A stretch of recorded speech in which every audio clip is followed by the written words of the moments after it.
Hello, everybody. My name is Malachi. And I am Billy. We're back again with another modern commentary. It's time for the week of June 22nd. We've got Alex on Alex violence for game one. It's like Sultai Control versus Mono Green Eldrazi. It does look like that. Also, this is one of the first events that everyone got a hold of all of the MH3 cards. Yeah, I feel like people actually have like their full MH3 decks outside of the D-gens like me playing Ruby Storm on day one. I think Alex is playing more of a Sultai build, looking to play Red and 6 Looping Ring in the late game. Okay. Alex Bryan versus Alex Gilmore. This is going to be a fun one. Gilmore is playing a bit more of a green Eldrazi mid-range deck, I think similar to Spike's first iteration. Oh yeah, we got a glare. I'm very excited for Eldrazi to just be a deck again, but not as oppressive as old Eldrazi's decks used to be. Oh, don't worry, give it a little bit, brother. They'll put Ancient Tomb in this format at some point. We got Beseiju now, so we're way good, I think. They already put Ancient Tomb in the format. You just gotta put a 7 or greater cost card under it. That's fair. So we got a basic forest fetch from Gilmore here versus a tapped Undercity Sewers. Looking to see what our turn 1 play is going to be. Oh, just done tapping. That was on instep fetch, I guess. Looks like an Eldrazi Temple. It is. Oh, I know what that card does. It's like the weird Ancient Stirrings effect that makes a Eldrazi Scion. You mill the top 5 cards of your library, put a permanent into your hand, I believe, and make a colorless Scion. Malevolent Rumbling, I think is the card. That does appear to be what the card is. So I see a Devour of Destinies, Ancient Stirrings, an Emrakul the Promised End, and a card in the middle. I cannot tell what it is. Probably looking at picking up the Devourer, I would guess. Maybe the Emrakul is the odd choice here. That is not allowed, I think. Permanent. Yeah. See, I know what my cards do. Kind of. That is an Emrakul the Promised End. Honestly, my favorite one. Delirium Emrakul is pretty dope. Pretty cool synergies with Malevolent Rumbling. I don't like it that it gives my opponent a turn. Nah, it's fine. Love it. Imagine the memes you can cause, Malachi, by casting a Titan and Valakutting yourself for 36. Look, all I'm saying is if I cast a 15 cost Emrakul or 13. a 13 cost, I would want it to be 15 instead if it allowed me to Annihilator. What? Yeah, that's fair. What is it? Annihilator. Annihilator 6 for Emrakul. Yeah. Promised End does not have Annihilator, though. Yeah. I'm too spoiled with my Timeless Amulet deck. Looks like a 6 coming down here from Gilmore as well.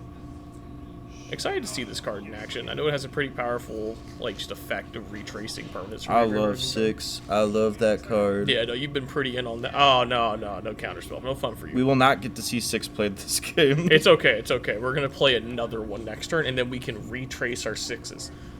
Just loop them there's back and actually a line that I did in a game once where I turned my Shifting Woodland into a 6 to cast a 6 out of my graveyard to sludge and roll the land 6 into the graveyard, so I had an actual 6. That's actually really kind of dope. So we have just another land here from Alex holding up mana.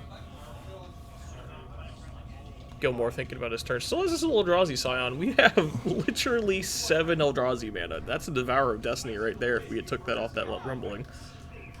Instead it looks like probably another Rumbling. We're thinking. Yep, another Rumbling coming down. Oh my god, what is that? I see a Forest, a Kozilek's Command, a Thought Not Seer, and then that might be a... I have no idea what that is. Maybe a Lush Portico? Looks like Thought Not Seer is to take here. Should be making a second spawn here. Looks like we missed the spawn, but it's fine. Thought Not Seer coming down. Just stop playing cards. Just counterspell again. I imagine retracing a Thought Not Seer is pretty cool. Oh yes. I think 6 is just a dope card, man. Like I want to see it played in more strategies. It's a shame Eldrazi picking I think, okay, so one complaint I have about 6 is that it has one line of text on it that makes it... I feel like it is not relevant. It says that you can only cast the spells during your turn. True. And specifically what frustrates me about that is you can't cast flash creatures. Hate to interrupt you here. Just third counter spell on the Emrakul into a Bowmaster's. It's his cast trigger, though, so Gilmore's taking Bryan's turn here. So it looks like we're going into that soon. Some thinking. Alright, will we get to see the hand on the field? Yeah, no, dog. You want to cast a One Ring for me? Or draws the fourth counter spell? Unfortunately, there's no line here where Alex can cast the One Ring and counter the One Ring. I don't even think the Beseiju has relevant text, right? It says opponent's control, so you can't even Beseiju a land and just say fail to find. It's looking like a big old just pass here from Gilmore. Turns out Emrakul is just draw your opponent one card. It really did just give Alex an extra card, though. That's all it did. That's a little rough. Yep, looks like we're just passing the turn to ourselves here again. So now we know there's a counterspell, 2 rings, and Beseiju in Bryan's hand. Question is what's going to happen from here. I don't know. Probably a One Ring, I imagine. I would assume 1 ring, yeah. Do we care about Beseiju? I mean, Gilmore has like literally 80 mana at this point. I think I mean, if you're a player, you staring at your opponent tapped out, and you have a One Ring and 4 mana, I don't think there's ever a world where you don't cast the One Ring. Worth noting, we did not play the Beseiju as land for turn, and we didn't have a land drop, so we've just drawn 2 spells back to back. So just not looking good for your side. But I mean, these Eldrazi decks will just slam a threat every turn from now until the end of time. I mean, that's the goal, at least. That is the goal. There's a thing called mana flooding, and it is real. It is real. Well, there's 6 coming down. This one foil edge. Very pretty. I got my profile foils. Yeah, those look great. I need to get me a couple of those. I've not got a chance to start picking those up yet, though. Yellow is such a bold color. It does look really good, right? Especially in black sleeves. Speaking of yellow sleeves from both our players here today. Alex drawing 2 off the ring, facing down to 6. Probably, I think we have a Fatal Push in hand. I can't imagine this thing's long for the world. Let's go another fetch. Probably just looking for something like a Shieldred to close out the game here, so we can just generate infinite card advantage off this ring forever. Oh, can you hedge maze? I mean, it still triggers Revolt, so if we wanted to get rid of the... Also furthers our point of just looking for a way to wrap the game up here. I mean, we know that he probably has a handful of... Yeah, there's a Fatal Push. Handful of interaction, probably, given that... We've really not done too much, yeah. Just been attacking with these guys. Taking another 2 down. We did keep on top with the hedge maze. Interested to see what it was. Probably something to help close out the game. Might have even been a Shieldred. Shieldred would be pretty backbreaking here, but then, like, we really ideally wanted to land with it so you can hold that counterspell even though it's hanging out. Give us a thought knots here. Yep, nope, stop. Is that the 4th counterspell? That is the 4th counterspell. We saw 3, and then we saw him draw that one for turn on the Emrakul turn. Well, good news for Alex Gilmore. There are no more counterspells. And then we start drawing Snapcaster Mages Malachi. Don't say that. It's terrible. Alex going down to 11 off this ring in his upkeep. Can't wait to see what that card was. Beseiju has finally come down. We've determined that Beseijuing an Eldrazi Temple probably doesn't do shit at this point. We're tied up at 11 life. 2 mana here. Oh, it's a Psychic Frog. Another new MH3 card coming down. I gotta say, with the excess cards in hand, the Psychic Frog might smack for like a bajillion next turn. Just pitch some extra shit, like that extra ring. It's like a bauble. I think that was the Devourer of Destiny on top of Alex's library, which is not what we want to be seeing from the control side of things here. Oh, new ring. New ring, who dis? New ring, same as the old ring. Man, I don't like talking about finance too much, but I am very glad I own those stupid rings now. Have you seen that price increase? Yeah, they're like $100-something. They're absurd. crazy. I only have 2 rings to my entire name, which I regret. No. It's okay, Malachi. Just don't worry about it. He'll buy them at some point, okay? The fad can't go on for... Or you just won't. That's also a good choice, yeah, honestly. I think I'll borrow my friend's rings whenever I need to build a 4 of ring deck. There you go. Looks like a light from the low. I also see another ring in Alex Bryan's hand. Just chaining the advantage. Ring probably the best card advantage engine in the format at this point, right? Like I can't really think you can say anything else is better than it.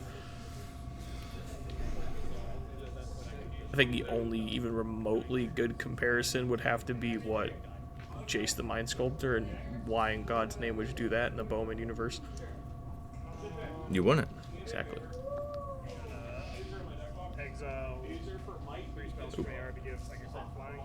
Give it frog flying here. Go to combat? No blocks from Gilmore, obviously. Pitching 3 lands, take 4, brother. I'll draw a card. Psychic Frog is kind of an absurd card. It's making huge waves in Legacy. I don't know if you changed into that at all. I don't know if you've noticed. I know here at our shop we don't really see it that often, but it's been making huge waves in Modern. It has? That's kind of dope. Yeah. I like the card in general. I've not got a chance to play with it. I did get my set, just haven't played it yet. In Moto, it's kind of crazy right now, being able to... I mean, the list right now is literally the Murktide Psychic Frog list. Oh, like Demir Murktide? I think Yuta played that in the Pro Tour to some pretty good success. Yeah, he did. Ooh, Devour of Destiny's coming down. Get that shit out of here, bro. That's a cast trigger. What you gonna do about that? You can't counter it. No counter spells today, but I hope you got your consigned memories in your sideboard, brother. There's like it's resolving and everything, so it's not looking good. Just a pass after that. Draw another card.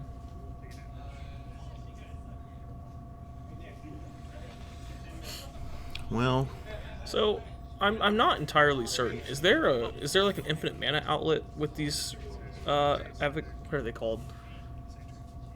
The Ronus card in play.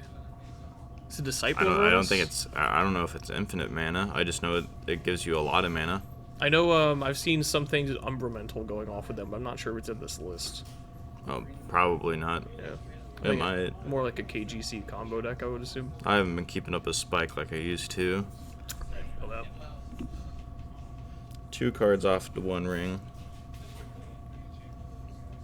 Fatal pushing the big mana boy. That's still a Devourer still hanging out though. Edict, sack creature. Okay, yeah, no permanents for you. Attack for 2. Man, this is not looking great for Alex Gilmore. To be fair, we are running out of cards. Like, we have gone through a ton of interaction, and Gilmore can still just play a Devourer each turn and take the pressure off. Like, yeah, Alex Bryan just had to discard down a hand size. I don't know. Like, there might be an into the interaction, but I don't think it's going to be... I mean, we still have 3 more turns of Bowmaster beats to even get the job done. Is that another... What is that? Oh, we've eternalized the Ronus. Eternalized the Ronus. Okay. Yeah, no, a little bit of new cards going on today. Sorry, folks. We'll get in there as soon as we get figured out.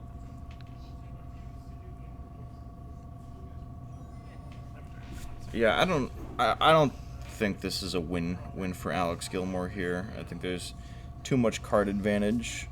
Fair. But also, for life. If we can remove this Ronus, this game is over. So looks like the 6 coming down here. Well, effectively, so we know that Alex Bryan has the life in the one hand. He can loop ring forever now. So now we're looping rings indefinitely until we deck. Taking a block here, going to 2. This is still a lethal attack on the next turn anyway. Yeah, like I said, I don't think there's... It's going to be really hard to come back still from this. playing it out. Malevolent Rumbling coming down. That Devourer of Destiny is a good pickup. That'll clear out at least one of these threats. Probably there were 6, I would assume, right? It has to be. Yeah. Or you can just sit there and loop the rings all day. So, got Devourer coming down. Probably killing the 6. If we have any other Bowman or any way to find a Bowman, we still have technically 3 draws. 3 or 4 to look for another Bowman to wrap this game up. Well, currently, Alex Gilmore can no longer draw an extra card, for the rest of the game. Yeah. That'll do it. That's just drain you for 2. Witherbloom Command. Absolute love that card in Legacy. Not seen it too much in Modern recently, but cool to see it come up. All right, game 2. Game 2, boys. Let's see if the Eldrazi can, resolve an Emrakul that does more than just gives my opponent an extra turn. Looks like Alex Bryan took a mulligan here. Yep. Curious to see if Gilmore kept 7 or not. I think he definitely kept 7. It's really hard to mulligan the Eldrazi decks. They're pretty consistent.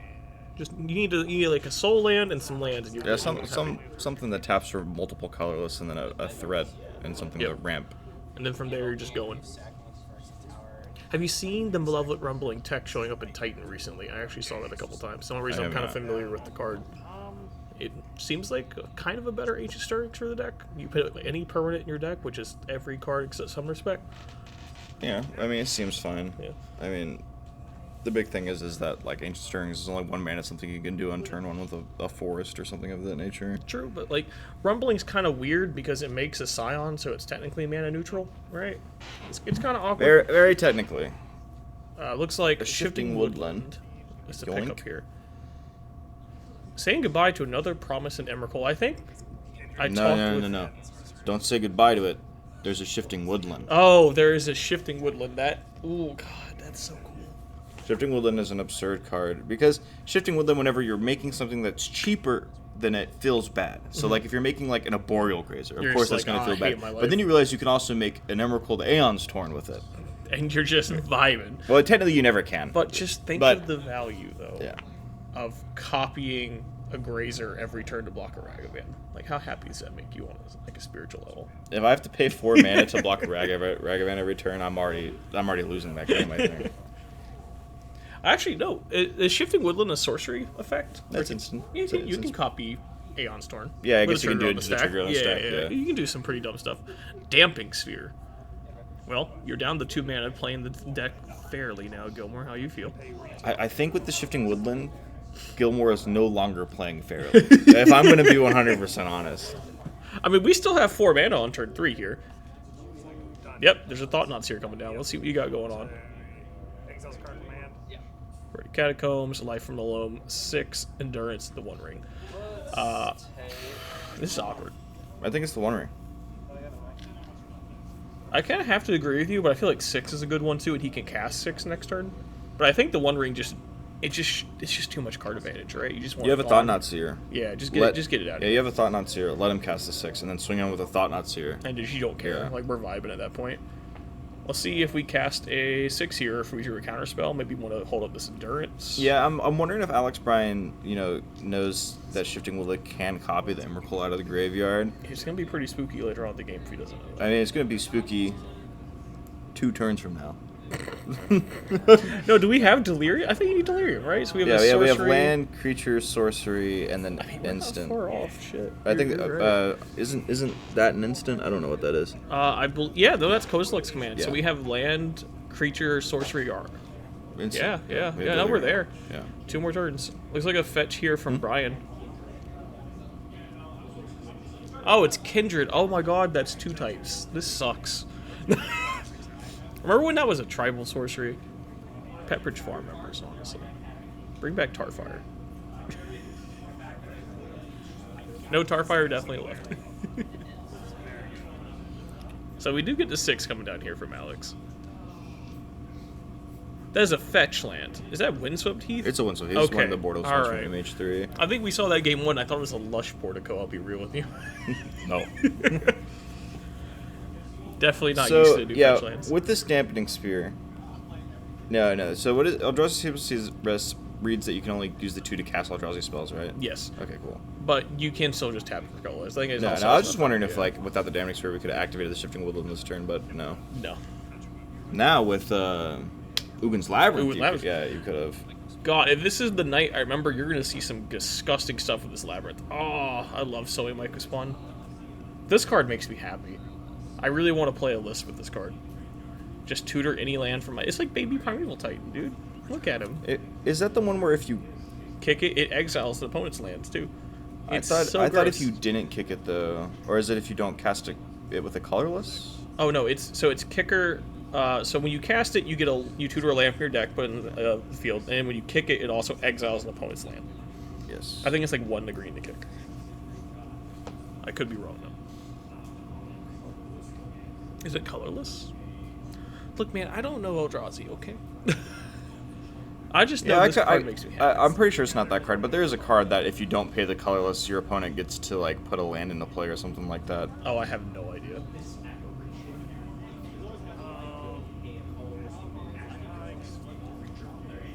That's what it is. Why in God's... That sounds awful. It's a 3-mana 5/5 with trample. Yeah, but what I want to show and tell my opponent? That seems rough. All you have to do is pay a colorless. You got to pay with the colorless cost, and you get a 3-mana 6/6 with trample. 4-mana 6/6 with trample. My bad. Hold on, we're gonna do some research while Alex here plays. Okay, second Shifting Woodland. We can activate a Shifting Woodland this turn, but we've been Enduranced. Hey, fun fact: that card's not legendary. No, Shifting Woodland's not. We have been Endurance though, so Alex Bryan did see the impending 13/13 flying trampler. Now we do get to just get in with this 4/4 every turn, which feels great, I think. Yeah, no, that card is nuts. Maybe I'm wrong. No, it's fine. It's a draft. It's a draft card for sure. Like I wouldn't see that really played. Wait, 6/6 trampler for 4 mana. It's not bad. You can. Well, I guess it's kind of hard to play it on turn 2 in the stack. You can run that card, or you can run Thought-Knot Seer. Yeah, and Thought-Knot Seer comes down 2. Yeah, so I think that you just run Thought-Knot Seer instead. Speaking of Thought-Knot Seer eating an Endurance here in combat. Kind of a little weird until you realize, oh, I can just retrace that with my 6 whenever I feel like it. So this is okay. So back to what I was talking about earlier. This exact case I'm talking about. I feel like the case scenarios. Maybe I'm not a card designer, and maybe I'm not the smartest cookie in the jar, but I don't think there should be a clause on it that say permanent spells can. Like, it shouldn't say that you can only do it on your turn. You should be able to do it on your opponent's turns, because like most permanent spells, if they're permanent spells, you can only cast them if they have flash. So that leaves literally some of the pitch elementals, and I think that would go great. I think that's what that seems like a cool thing to be doing in Modern. But that's just me. Like, because like the big troublemakers, right? Like Grief, that doesn't have flash. It's really just the subtlety and the endurance and the solitude that have flash. And all 3 of those are like, they cost a lot of mana. Yes. But I'm pretty sure you can convoke off a retrace, if I'm not mistaken. No. No? You can. Well, yes, you can. Because it's not an off mana cost, yeah. So this would have anything to do with that one game where I passed in flames and you had a 6 and Endurance in the graveyard, would it? I mean, that's part of the reason, but also like right here, like when I'm playing against a graveyard-centric deck in general, being able to flash out an Endurance off of a 6 like seems like a good case scenario. It makes 6 more of like a relevant threat. True. Instead of me having to do it on my turn, investing my resources on my turn. Fair. Because I can't just hold it over your head and be like, ooh, I'm going to cast this Endurance. But again, like 6 is still, given that 6 is still such a powerful card with that clause on it, I think it's probably right. But that's just like my personal opinion says that I would really want 6 not to have that one line that says I can only cast them during my turn. That's fair. Looks like we chose to dredge with Loam here. Alex fetching, I'm not liking where this is going. I feel like there might be a small problem. I think we're about to try to cast One Ring with a Damping Sphere, and I hope that does not resolve. Because that is not how that works, unfortunately. Your spell costs 5 currently. That appears to be what we're trying to do, you know? I don't imagine both players would miss that trigger. I mean, to be fair, Damping Spear, whenever you have it on your side of the battlefield, you kind of just forget about it because it's like, hey, this is my opponent's problem. But that is, in fact, an asymmetrical look. Nope, we know about it. We thought about it. I also don't think he has a One Ring in hand. Well, no, he hit one off the dredge, so there's one for the 6. In for 4. Opponent, how do you feel about taking 4? You're at 9. I haven't really been paying attention to Alex Gilmore, man. That's 1, 2, 3, 4, Alex 5, can 6, cast 7, anything 8. in his life if he ever draws it. I mean, it's 8. You can't cast the Emrakul, Promise End. It's getting close. Going for a Boseiju on the Shifting Woodland. Sure. How many basic forests do you run, Saul? We're about to check. Yes. Oh, is that his second Boseiju? Yeah, his second Boseiju getting the other Shifting Woodland. So it looks like we're just on mana denial. Although it's not really denying them because we're just getting other lands out. Cutting him off colorless might be an interesting experience if we can get to it. But there's two more lands in play. I think the Loam would get us to that point next turn, though, right? That sure is a basic land type. Oh, it is. Yep, that sure is a basic land. Is waste not a basic land type? What just happened? So you can't get Boseiju it- you cannot can't- fetch waste. Boseiju? All right. can't get a waste off We of learning Boseiju? things the hard way today, boys. Darn. That's stinky. And I think I see a forest in Alex's hands, which is what's really... Yeah, he does have a forest in hand, which is really sad. Did we strip mine that last one? Yes. Oh, let's Yeah. go. We failed to find off that last one, and it's because he has the other forest in his hand. It is time to start strip mining those temples. The problem is you are still facing down 7 power and not doing anything about it. Your ring's also bleeding you to death, which is a problem. You are a 4 life, Alex Bryan. Yeah. Death is knocking at your door. Cool bell, bro. Who does it tome Just for? attacking. Who does it toll for? Ooh, getting a bowmaster and 2 lands. Picked up a land here. Bloxies. Boing. That is a sorcery.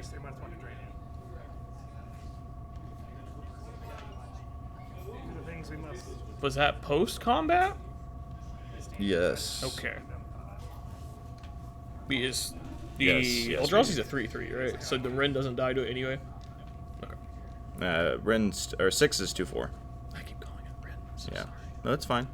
It's just the tree. I know, but There's no gal, dude. Was 6? Ren I was think a it was a gal. Ren's a gal, right? Yeah. Could be wrong. So we're dredging again. Looks like more lands. Why wouldn't you dredge? If you got a life from the loam, Just nail it, though. Oh, we're dredging one, drawing from the other. And okay, what's going on with your hand here? now we're retracing a ring. Yep, okay, we have 5 mana to do that, so we're not cheating yet. So, like, the question is how do we just beat Alex retracing the ring every turn? Is the You draw kill spell. the 6 How does he kill the 6? with the exile spell. Yeah, that'll do it. Yeah. Yeah, that'll we do watched it happen last game. it. Yeah, true, true. No, so the big thing to notice is Looping Ring is not an impossible to beat combo because it entirely is reliant on a creature being on the battlefield. Look, all I've been told is every time the ring is good, I'm supposed to panic and ask for it to be banned. No, that's not true. You're not supposed to do that. Is that only Nadu? It's not Nadu either. You shouldn't Okay. be doing that about Nadu either. It turns out, okay, for all you folks out there talking about Nadu, if you make your opponent play out their line, you'll go to time and win. Because mostly it's a joke, but actually, all seriousness, is Nadu is not a deterministic combo. Okay. So you can't just say, "Hey, I'm presenting a loop." That's not how that works. So we do get to a point where you can. I think it's once there's no cards left in your library and you're doing the Sylvan loop.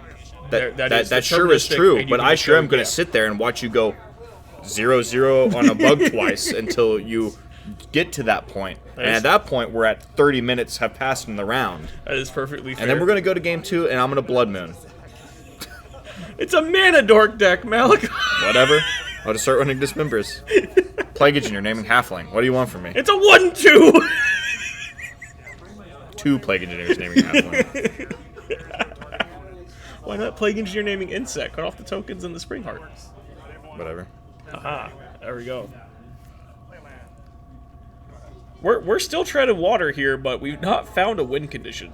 Something I think me and Alex have talked about with the Sultai control list is it does a real good job not dying. Does not actually look, end the there's the game. Devourer. Oh, hey, ooh. Hey, I was just ooh. talking about that card Hey, earlier. that's bad for us. We don't have a way to loop infinite rings now. And we don't have an extra blue up for that counterspell. That's rough. That's rough, buddy. I think this game might be coming to a close here. Also, did you know that Karn's really good against Nadu? I can believe you, yeah. Yeah. Good old Karn, the great creator. Whenever your Shukos don't work anymore. But then I just get an Outrider, and then I do everything at that- instant speed. That's neat. Dismember. I will say, I'm not a person here Yeah, trying to advocate for Nadu's ban. my big thing is that you can interact with that deck in multiple different ways. True. And like everyone is complaining about that being like the most busted deck in the format, blah blah blah blah blah. I don't think it's as busted as people realize it is. I think it's a really good deck. I think it works very well, and it is a combo deck, and if you don't answer it, you're just going to lose. But if you have answers to the deck, you can just hate out that deck. Malachi, would you say that playing interaction is a good thing? Yes, I think interaction's a great thing. I think any time that a Nadu player, so if you force a combo player to take an alternative line, they're going to make mistakes most of the time. So like we have to go through some alternate combo route where we have to somehow grind out value against you to make you win. You're more prone to make mistakes because you're not sitting there. Oh, congratulations, Alex Gilmore. Gilmore getting in here with just, I have lads to beat you to death, dog. What are you going to do about that? Yeah, after the 6 gets exiled, and yeah, we're not looking great after that point. But I would like to say, in my experience with the Nadu deck, Jeskai Control kind of eats that deck alive. So that's the big thing is like if you're running multiple pieces of interaction for the bird, or for the Shukos, or for the combo, you know, like it turns out whenever you don't even have to really target the Nadu, because targeting the Nadu gives them value. If you get rid of the things that enable the Nadu, then they don't get the value off of that. Fair. I've also seen quite a lot of people saying surgical extractions coming back to Modern. Hey, dog, you ever surgical the Nadu from that deck? That deck is now Springheart Nantuko Turbo. That's the whole game plan. Which, unironically, is still good. Like, let's point out how good Nantuko is. Not like, if I have a Plague Engineer to back it up. That's true. No, but I had a thought. Get your stomps on Mono Black Necro here, folks, I guess. So we're getting a one ring off a Hedge Maze here. Eldrazi Temple from Gilmore. Shocking an Overgrown Tomb. Oh, we're just going straight for Beseiju on this temple. Fair. Yeah, valid. Fair. I do not hate it. I will say, a little worried that that is our turn 2 play, but I mean, like, you know, sometimes you're just on the end now, right? Oh, I remember my thought. So, what Nadu reminds me a lot of is how people used to feel about Hammer Time. Oh, yeah, where it would just overload your experience. Because everybody was, whenever I first got into Modern, around that time, people were complaining about Hammer Time being like way too consistent. It just beat you to death with an Esper Sentinel or like whatever. It would be too fast. You have an Inkbox Nexus just infect that kill you, turns into a Blightsteel Colossus, whatever it might have been. But it turns out as soon as you start running Force of Vigors in your deck, that deck gets real bad real quick. They just have a whole bunch of 1 mana, hey, this cost me 1,000,000 mana to equip thing. Yep. It really, I think, is just going to be people getting more familiar with the deck, and it's going to come down to that. Yes. You know, you play on Legacy, like Breakfast Combo, like seems really good on paper until like get Wasteland. Yeah, until you start running interaction, and so they start running hate for your combo, and then you're like, well, shit, I guess I can't do that anymore. Moral of the story, folks, is let's give some cards some time. Yeah, like I'm sick of hearing people complain about emergency bans. Let's let cards ride. Let's see what the players do with them. Yeah, I believe Watts even released an article talking about specifically that, about, hey, we should let the player base answer this card before we call for a ban. True. Looks like a Windswept Heat pass from Gilmore here. No Thought Knots here makes you a little sad. Right. I guess no colorless mana, right? Hold on. Just an Endurance on a Loam. This feels brutal. Hey, there are no targets for your loan. Anyway. Make your land drop, question mark? Come on, Alex. You can do it. Play a land. You can do it. It's not looking good for a hero. It was not. 4 cards in hand. Basic forest. Can we talk about how immune Alex Gilmore is to Blood Moon? On a hot take, I don't think Blood Moon's very good in this format.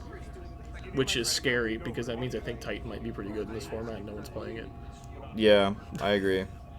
I mean, I don't think it's not good. I mean, there's still greedy mana bases out there, like Blood Moon is still good against Zoo.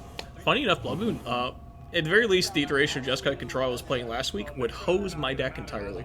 I don't think I can beat a Resolve Blood Moon. Yeah, also, you know, Harbinger of the Sea as well as a card now. Nah, I can kill that one. That's fine. That Blood one- Moon, lot harder, brother. Would you like mountains? So are we? We're on endurance beats here. Missing another land drop from Bryan over here. If endurance beats sometimes just wins. It does. That is a 4-turn clock from this hit. No, Hey. sorry, 3-4. 3-turn clock. Math's hard, bro. Fun fact. Public math is hard. Oh, massive. Oh, endurance of our own. No way. Get him. Are we blocking? No blocks. Okay. I guess we did this in main phase 2 just in case we played something we wanted to counter. We did on instep. Okay. Anyway, we're vibing. Missing land drop. But my endurance will block yours. That's all that matters. Or it's dead. Or it's very dead. Do you counterspell to save the endurance you were planning to block anyways? I mean, you are at 8 life, right? Okay. I guess we're letting it go. I mean, we still have to beat this endurance in play. Oh, okay. Revolt. Yeah. That's pretty good. All right. Good push. Good card. Now we're hanging out. Gilmore still with no access to colorless mana. I wonder how many Eldrazi are stuck in his hand currently. It's hard to tell. Both players have If I can't have an Eldrazi, or if I can't have an endurance, no one can have an So endurance. Shifting Woodland lets you copy stuff on instep and keep it, right? Are we going to start making an endurance? No. Until end of turn. Yeah, but if I copy it on my instep. Maybe. Right? I'm going to read Shifting Woodland. Notably, Shifting Woodlands will never trigger ETB. Interesting. Because it's already on the battlefield. Yeah. And it just becomes a copy of that spell. So you can't just, like, turn it into an endurance. Like, hey, shuffle your library. Or shuffle your graveyard into the bottom of your library. Ooh, so it looks like we dredged Loam and only hit a Beseju. Don't think that's what... Oh, brutal. Disruptor Flute coming down. I imagine it's naming Beseju. I would imagine it's naming the Loam in our hand that we're stuck on. Make that Loam cost 5 mana? Good luck. Counterspelling Disruptor Flute. That's rough. So, no, you disrupt it through the Beseju because it just straight up can't be activated whenever you name it. Also, you were correct. I do not think you get to keep the... No, yeah, it says until end of turn, not until your next end step. Yes, until end of turn. Sad. Oh, 6v6. Let's go. I will block. We have a artifact instant creature. Yeah, we're getting close to having Delirium again. We have Delirium. We definitely have Delirium. This Rumbling's also probably going to find us something pretty gross. There's a Devourer of Destinies our Woodlands can be now. Honestly, I think we take the Temple, put the Devourer in the yard for the Woodlands. Yes. 100%. Now we have colorless mana and a threat in my graveyard. Disgusting. So let's see. Play Temple. We can just copy Devourer and then attack with it, right? Yes.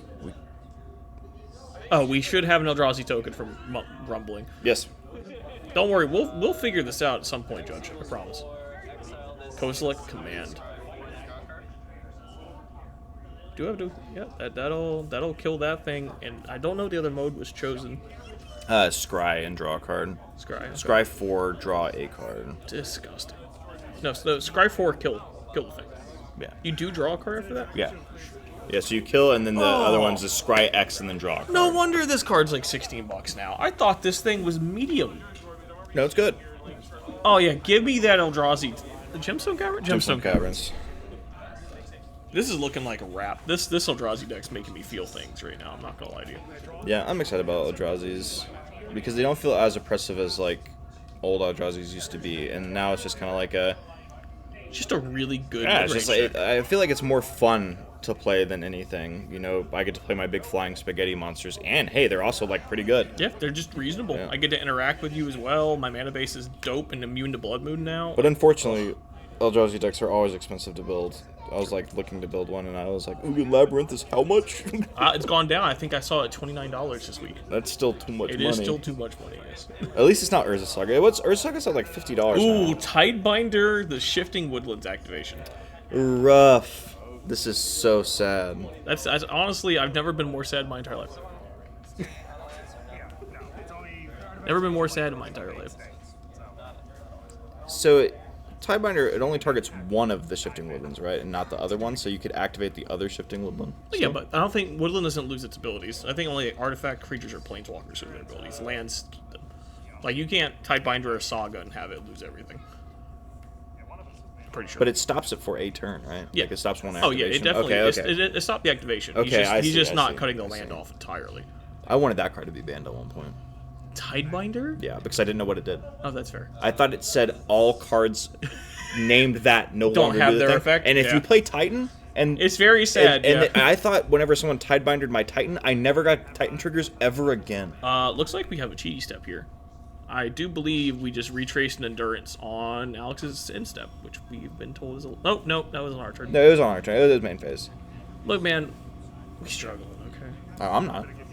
Oh. I'm good. Malachi is doing pretty good here. We have... so we're at 6 life. Oh my gosh, a land. Dude, we did it. Now fetch and be dead on board. You got this. Do we have a ring in our hand? I see a Loam, a Witherbloom Command, a Shelly. I don't know what those other cards are.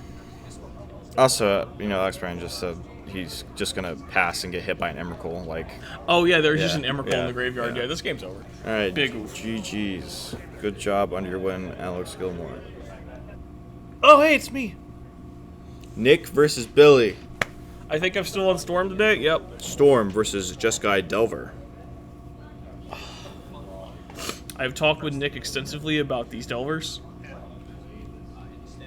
I got beat to death by literally him. anything else. I lost. I lost round 1 to him. You know what? Let's go, Nick. Never mind. I lost. I was playing Titan. I lost round 1 to him. So I'm seeing a Delver, Steam Vents, Fire Ice. Putting a card back. Nick's on 6. Let's see Meyer go. I think I see the cheeky card that Nick tried to get me with this game in his hand already.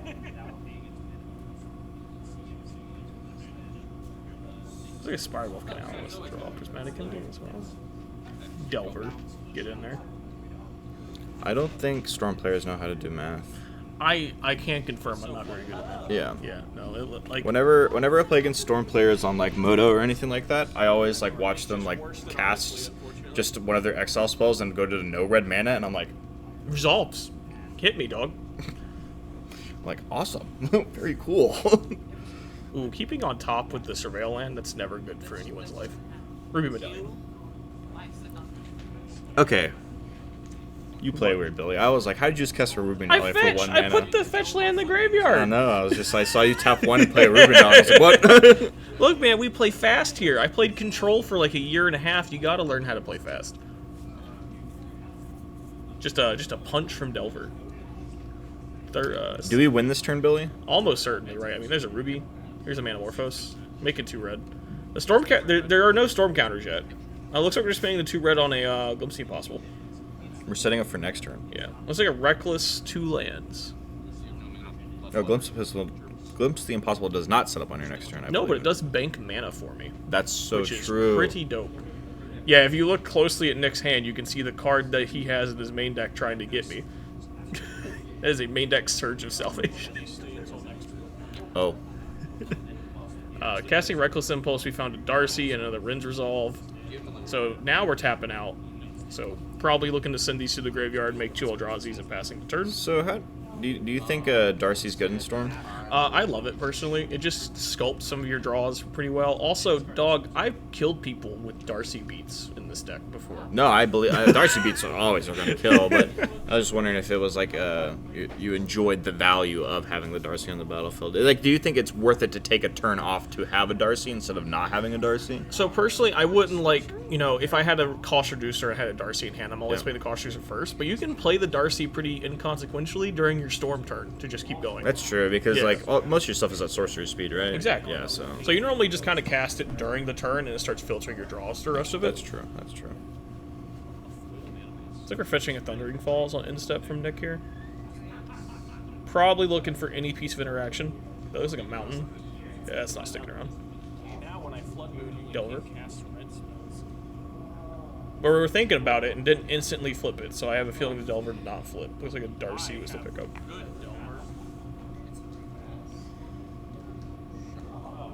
I think we're counting Delirium here on my side. Nope, not Delirious. I also think you're just looking at your graveyard. You're in Past in Flames. Yeah. Darcy very good also at fueling Past in Flames. Second Darcy here. I'm going to ask you one more time, Billy. Do you think Darcy I think Darcy's pretty good, yeah, pretty good honestly. Storm? I'm pretty happy with it. I assume we're just going to fire off this Rin's Resolve in exile and look at the, top 4 cards of my library. Desperate Ritual trigger Darcy twice. Seems Ooh. good. Oh yeah, we're just making some mana. The Storm Cats are coming out here. It's never a good sign for anyone involved. All right, we scoop.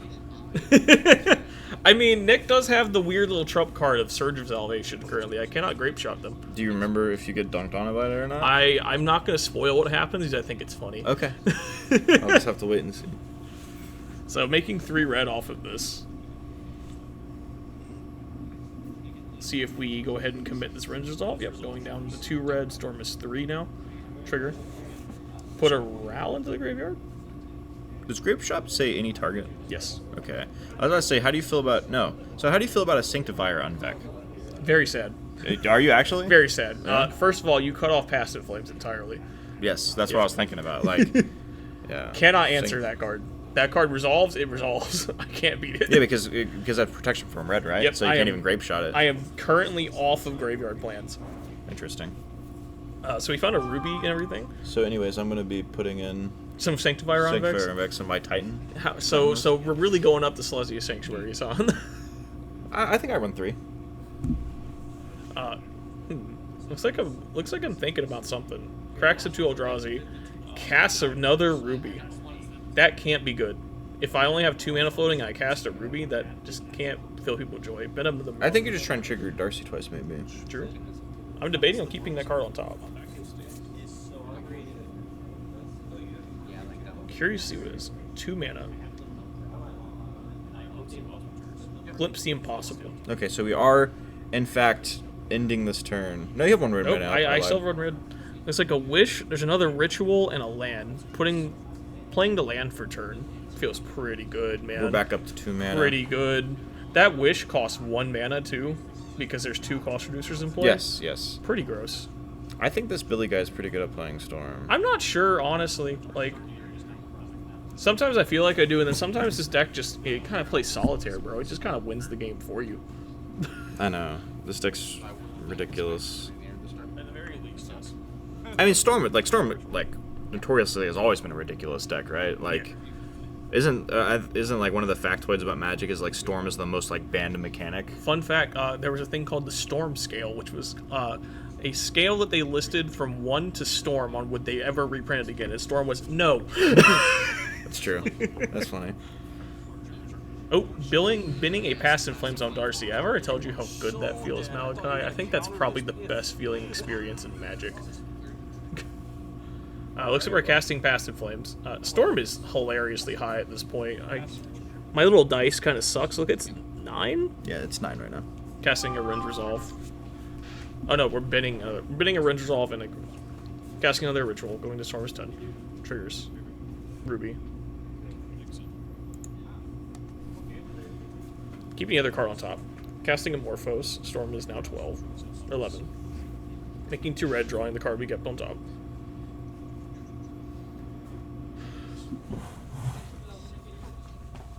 Casting another Manamorphose. Binning another Ritual. Picking up another card.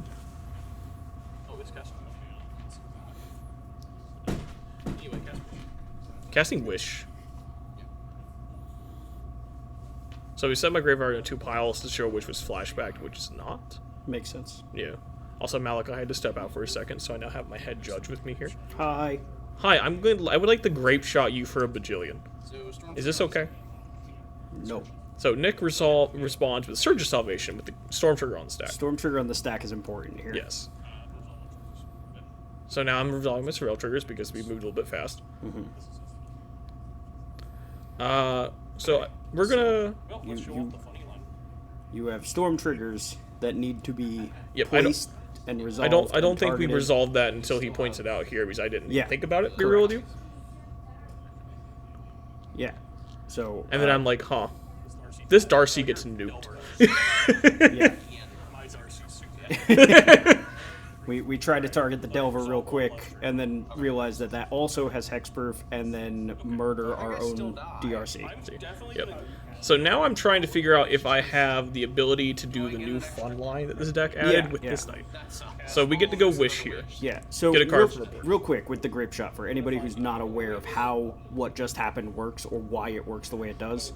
Because Nick responded with the Storm Trigger on the stack, when Billy went to resolve the trigger itself, he has to choose a target for all 14 or so Grape Shots. Yep. What he can do and did do was target the same Dragon's Rage Channeler 14 times. Mm-hmm. It dies when the first 1 or 3, depending on Delirium, resolve, and then the rest of them fizzle, but he can choose the same target because they're all placed on the stack at the same time. So currently now, we've cast an empty from my sideboard to make, I believe the number was 36 goblins. I didn't put them on the field because I think we're about to wrap this up. I'm going to cast Past in Flames from my graveyard, have access to all my spells again. Go to Ritual. We're not even counting Storm Track at this point because I just need to get the 3 mana I get from here to cast Wish again. Go into my sideboard and grab a copy of Alchemist Gambit, which is a 1 red sorcery. It says take an extra turn. During that turn, damage cannot be prevented, and I lose the game on end step. So this allows me to just go to my next turn and smack Nick with 36 Goblin tokens. Seems good. Yeah. It's the out to beat the One Ring, as well as just happens to beat that pretty well as well. Pretty messed up card. Alright, if I remember correctly, Nick unfortunately mulligans into Oblivion on this game too here. I'm almost certain we're going to like 4 or 5. Not really sure what we were looking for, but yeah, going to 4. There was talking about the Alchemist. What was the card called again? The Alchemist Gambit. Alchemist Gambit. There was a card that used to get played in Historic all the time that gave an extra turn, but you lost on your instep.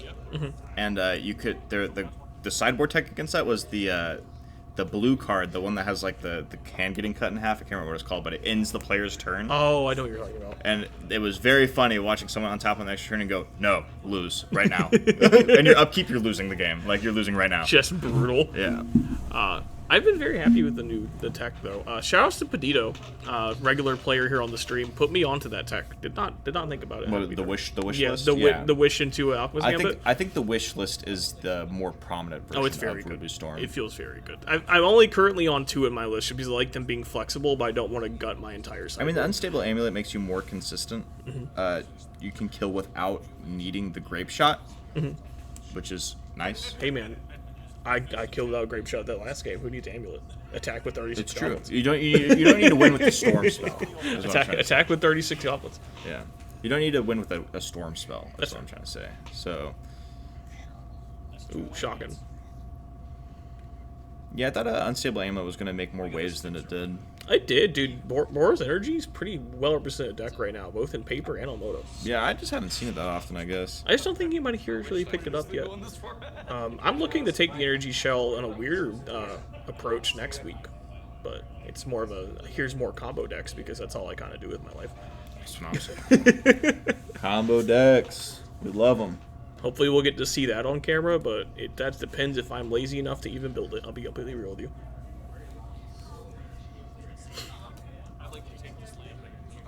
Oop. I've decided to play a different land because I feel stupid. And pass.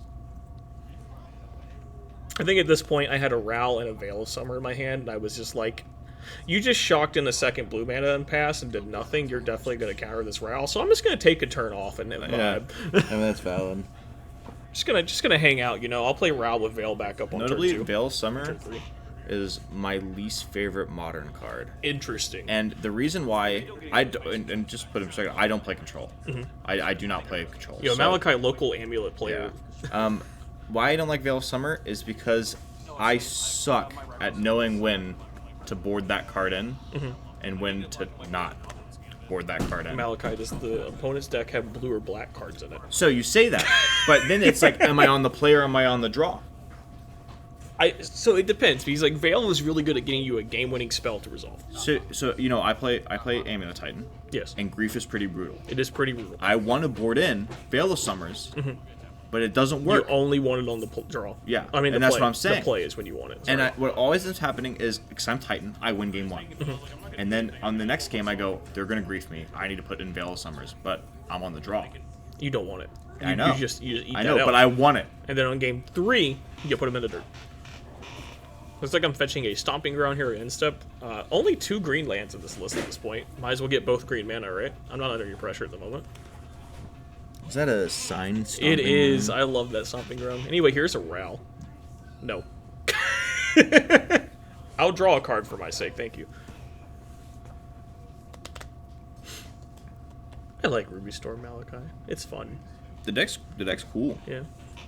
I took a break from it last week. I'm either going to play it this week or we're going to play some other new garbage file. It's going to be great. Haven't fully decided yet. I'm playing a garbage pile next week. Your garbage pile looks dope, though.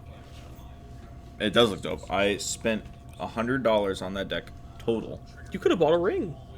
I could have bought a ring. Or I could have bought a whole bunch of foil bad cards. Oh, this is my least favorite part about Storm, is now every single spell I cast, I have to roll a dice. Thanks, Ralph. I love that. That's great. You say that until you get to flip the top 7 of your card and Top 8 and get gross. to cast them for free. Yep. So we're declining to Ralph. Worth noting, evens wins, odds does not. That's how I pretty much run this every time. There's a land drop. Never hate that. Fetching. I kind of keep forgetting to put this Rinse Resolve in my graveyard. There it goes. Fetching another mountain, probably just casting another Rinse Resolve off this exile. Really, I don't know if you know this, but the fetch lands make them come in untapped. I know. But we just shortcut it. Oh, I know. What I you're was just doing. like, get it out of here. I don't even care about this mountain. Turn it sideways.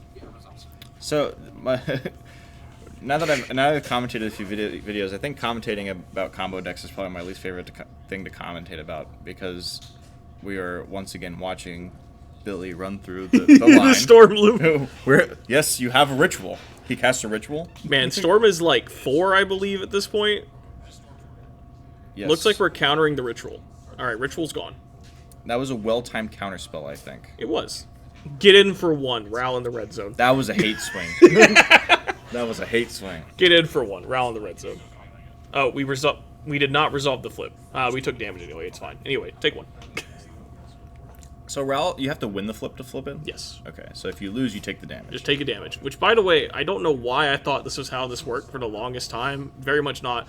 Even if the Rao dies, you still get hit for 1. I know it says he does the damage to you. It does not give a shit. You will take that 1 damage. Don't know why I thought it was funny, but it was.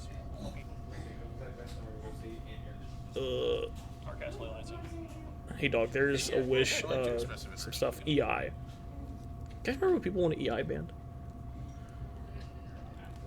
That seems absurd. What? You don't remember that? Murktide was just ruling the planet. Speaking of Murktide Regent. Oh, no, we chose the Preordain over the Murktide Speaking Regent. of banned cards, the fact that they wanted to ban EI and then they unbanned Preordain seems like... it's kind of funny. I will say I am very happy with the current state of blue in this format. If only if it was like blue tempo is just a little bit better. Just like I don't think it needs to be little better. I think bit the entire reason they unbanned Preordain is because blue tempo wasn't the best deck, and they knew unbanning Preordain wouldn't make it the best deck. That's fair. Hey man, the Stormcats are back out. That's not I good. see that. I see that. That's- I've stopped talking about Storm. Malachi's just like, hey dog, is this game over yet? I'll occasionally glance over and see what the number's at on the Stormcat, and if it's above 11, I know the game's The game is over. probably over. We're just in the waiting room here. How high can I get the storm count? Because there's a grape shot. It's right there. There's also a wish right there. We have 2 grape shots theoretically in exile. I will say the Ral has done 9 damage to me. Does Wish grab from exile and sideboard? Grabs from only sideboard, I believe, or outside the game. So actually, I think you can grab from exile, right? It says outside the game. Karn can. The exile zone is Yeah, part of the game. exile zone is part of the game. Does Karn just say exile and outside the Yes. game then? Okay, Karn ruined me. That was one of my favorite. Remember, I used to be playing a whole bunch of Timeless Amulet. Mhm. That was one of my favorite lines. Was whenever someone would turn 1 do the prismatic ending my amulet, I'd be like, okay, and then I cast a card and go Amulet. give. So what we're looking at currently is my second least favorite thing about this deck is there's 3 different exile piles, which all have to be completely different because they go away at different times. Wow, and now wow, the board wow. state's Me, confusing. the Storm player, playing one of the best decks in the format, crying about Hey, having look, to man, keep track of my cards. 33% win rate at the Pro Tour. We had a rough time, okay? It's okay. To be fair to Storm players, everyone was so terrified of this deck. Oh, yeah, no. Rightfully so. Don't get me wrong. This deck is bonkers. Right? This deck is really good. The fact that it's one of the only decks in the format right now that can theoretically win on turn 1 makes it one of the scariest decks in the format. You seem confused. I for some reason, I'm watching myself flip this Ral when it can't ult, and I'm kind of wondering what I'm thinking. I don't really know what happened here, I'll be real with you. Oh, there's a Ral right there. There's a Ral in exile. It's fine. We'll take the discount and the free 8 cards. It'll be fine. Yeah, so, Storm being, going into the Pro... So you got to think going into the Pro Tour, it wasn't that long after MH3 initially released, right? Mm-hmm. So Storm coming out and like basically throwing haymakers in the format as soon as MH3 dropped, everyone's terrified of Storm. Rightfully so. Like I said, it's the only deck in the format can theoretically win on turn 1. Yeah. And then consistently, I say consistently, like it's kind of the nut draw, but still being able to most of the time win on turn 2, if not like guaranteed basically trying to win on turn 3. Yep. That's a terrifying prospect. The recent innovations to this list, which I'm not sure why I wasn't playing it beforehand, but we just play gemstone counters in this deck, Malachi. Sometimes I just kill you on 2. Yeah, I know, it's crazy. Sometimes I just kill you on 1 now. Like, this deck's nuts. Yes. There's an Empty the Warrens, which I'm pretty sure was not supposed to be in at this point. But that's hilarious, because there's a Grape Shot there. This is a Ral Ultimate resolving, by the way. I'm not... It's going to be very difficult to not lose from this spot. I basically have the entire world at my fingertips. Yeah, but basically just to complete my thought, everyone was scared of Storm, so everyone was running as much hate as they possibly could against Storm. Yes. And so that's why Storm had such a low win rate percentage. Is one, you're now going into a event with high-level, high-competitive play players that know what they're doing and been playing against Storm for years. Yes. So they know how to play against that deck. And then 2, because it was such a scary deck, even the people that weren't on this high level expecting Storm to be good were still running Storm hate. True. And then I think that congratulations, Billy's on your win. Woo! I noticed that the Storm player won the game. We did it. I cast Grape Shot. We got Alex versus Billy. Are you ready to watch the complete opposite of a Storm match? Yeah. So this might drive my point home. I'm talking about where whenever you run enough hate against Storm, Storm kind of just loses. You the just ability. lose the game. Yeah, you just lose the game. So, and I think, conversely, that is kind of why Nadu did so well in the Pro Tour, I think, is because people were so intensely scared of Storm that everyone was sporting so much hate against Storm and ignored Nadu. And Nadu just waltzed through the event. Yeah. Yep. And obviously the people at, when you got to the top 4, if you watch like a lot of those matches for the Pro Tour, those people are running hate for their own mirror, which makes sense because they're the ones realizing how busted this deck is. Yep. So they don't, of course they're running sideboard hate for the Storm as well, but Yeah. Looks like just a turn 2 Reckless Impulse from me, revealing a Ruby Medallion and a Wish. Just taking it slow. I wasn't sure if Alex had Trinisphere's main deck, to be real with you. I did not get to see too much of his list. I think that's not something you super have to worry about. Maybe, but I really doubt it. Yeah. So I after the turn 2 passed and I didn't lose the game immediately, I just was like, oh fuck it, yeah, we're balling. Anyway, here's a Ruby. I'm pretty sure this is going to be go off from here, Anamorphose. Yeah, to continue my previous TED Talk. TED Talk about Storm? The cats are back out, Malachi. Feel free to talk. Okay. No, even before Storm, I was talking about Nadu, how I was freaking about Nadu and calling for the emergency ban. Is like Storm was like had the same energy as Nadu, because people were like terrified of this deck, calling that Ral or something be banned or something of that nature because the deck was too good. And then people realized, hey, there's cards that just beat this. Yeah, you can play just, hate cards. You can just play hate cards, and this deck just loses. So I think, like this game might call specifically to that narrative, being like, hey, just because something seems scary and seems unbeatable, if you play the interaction pieces for the deck, sideboards exist for a reason. It's to make matchups better and into your favor. If something feels unbeatable, board against it. Exactly. Something that I think Jeskai Control did a very good job of is, man, I played against Tron last week. I got hosed game 1, and I had 9 sideboard cards. Just build your deck to beat their bad matchups. That's all you have to do. Whenever I initially built my Titan sideboard, I was scared of Affinity because I thought that deck was because it was a cheap deck to build, and I thought more people were going to be bringing it out because MH3 was going to call a whole bunch of new modern players into the store, and it did for like a week. I mean, we've had pretty good numbers. Yeah, and then I played against Affinity, and you went, oh. It turns out whenever you can loop a 6 with a Haremite and exile their artifact lands, they just don't have a good time. They just don't play. Yeah, they don't play the game. Yeah. So, yeah. Casting a Ral here. I'm pretty sure we've cast the requisite numbers to flip this man into an ultimate. So I think at this point we are just fishing for this ultimate, taking a damage here, but exiling the top 3. We kept the card with Darcy. That is a Mountain, a Rin's Resolve, and a Ritual. Yeah, this is gonna be hard for Alex to topple here. It's gonna be a really long... I think the statement you're looking for is gonna be hard for you to lose. Exactly. Also, we're flipping the round. Look at that. That's crazy.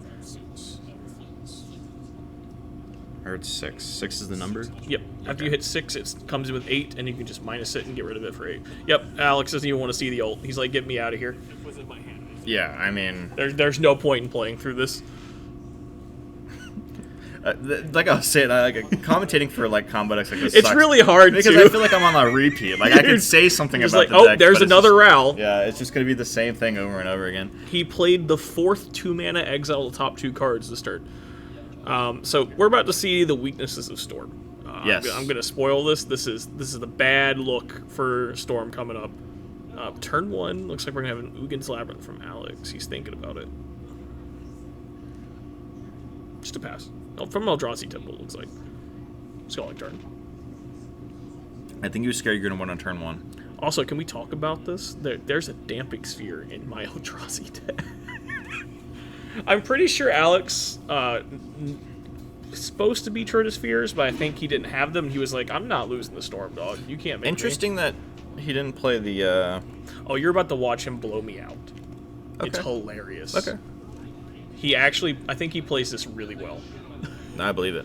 Is he flashing a Disruptor Fluid? No, he has a Kozilek's command in his hand. I don't even know what mode that would have on that card that would make... You're going to see, trust me. So getting the Surveil land, playing a Mountain. Hey man, there's Stormcat. It's turn 2. That's a problem. Ritual. I've not seen a hate piece yet. I'm not trying to give him time to find one. So we're just going to go for a Ritual. Here's where he gets me, though. Play around. Play Amorphous.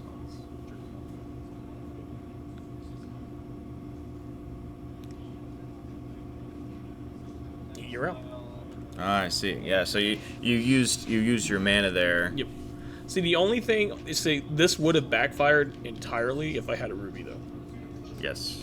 So maybe it was still correct to play a Damping Sphere there, but it worked. It's going to stagger my turn at the very least. I'm just going to have to win on turn 3 like a normal modern deck. You know, it sucks to suck, I guess. Still take the damage if the Ral's gone. Make 2 red.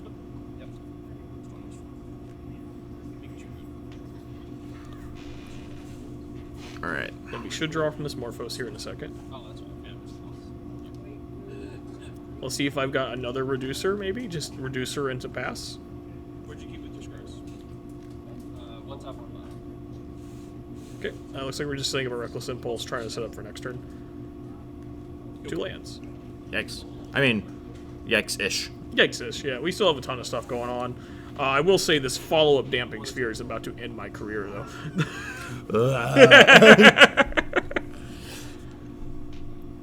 Question, it looks like... Are we getting double spell here from Alex? Because we do have 4 mana. I see a Disruptor Flute, and we know there's a Damping Sphere as well. Thinking about it. There's like no way you don't run out the Dampening Sphere with the 2 mana. Yeah. That no longer will work anymore. Yeah, Damping Sphere coming off of Uggin's Labyrinth. That's a weird thing to say, but I mean, it works out here. Playing a fetch land. This other land is gone forever. There's no way. So walk me through a line on how you would win against a Dampening Sphere. We board in Nature's Claims in this matchup. Like, I know for a fact he has something. So at this point, I'm casting Reckless Impulse, just trying to find a Nature's Claim. Because I can just Nature's Claim on his end step and then try to go off the next turn. Alright. The only problem is we're burning this Ritual into the graveyard, basically. So, 4 mana. Thought Knot's here. So now we have Disruption and a Clock, which is definitely not what we want to be doing.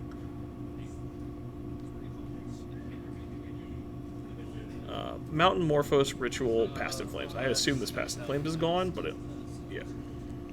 Okay, that's pretty rough. Because that, like, Thought seizing away Past in Flames was bad, but exiling it forever, that's a rough one. Probably just getting the stomping ground, trying to get my man underneath me here. We are just hanging out. Are we on that Doomer mindset yet? Are we like, it's so over? Like, probably, but I mean, like, Yeah, probably, because that Passive Flames is gone, so now if I find the Nature's Claim, I have to do a lot more work anyway. You're going to see me cast this Ritual here for 2 mana. Makes sense, because we have a cost reducer. I just want it in the yard, in case I do hit another Passive Flames. I mean, yeah, No it's reason better not than to, it right? being in exile. Yeah. Yeah. Take 4. 4 mana. Oh, yeah, this is like Chalice on 2. Chalice on 2 is GG. If you've not looked at the curve of this deck, it is 4 1-drops and like 25 2-drops. So now you have to look for 2 Nature's Claims, which seems Which is probably unbeatable. with a 4/4 clock on the battlefield seems There's no too way. much. This is, Darcy is you can still win with Darcy, right? theoretically, yeah. This is one of the reasons why I've started trying to play Ancient Grudge in my sideboard. Just because there's not as much enchantment hate, but there's a ton of artifact hate. See, there's a Darcy. It's gonna cost you 2 mana to cast, but whatever. Definitely going to. Put these 2 in the graveyard, make 2 Scions. I think at this point I was like, maybe we can do something with the Darcy. I don't know. I mean, Darcy beats are real, and you're making 2 Scions, which means you can block that Thought-Knot's here for 2 turns, which seems good. Yep. The question is like, is this worth playing? Just take the hit. I value the mana a bit more. So, like, one Darcy seems bad, right? But if you're able to draw into multiple Darcys, so if you play, like, a second one, even, like, a third one would be, like, okay, I can win this game. Mm-hmm. But with one of them, you could just, like, fold to, like, 1 removal spell. Yep. Alright, Darcy coming in for 3.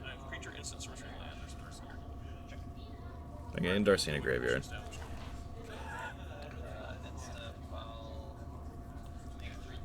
I think we're pretty done after that. I think this Kozilek's command is going to put us pretty far in the dirt.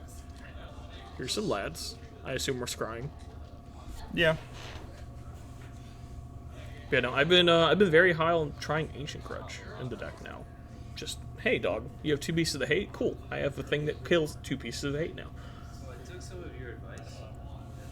What do you feel about Force of Vigor? I don't have enough green cards. There's really only 4 green cards. In I the mean, main but the thing is, like, you can still cast the Force of Vigor. I don't know how much the Ancient Grudge is. So it's 1 red and then flashback for 1 green. Okay, I see. Yeah. Okay, yeah, that makes more sense.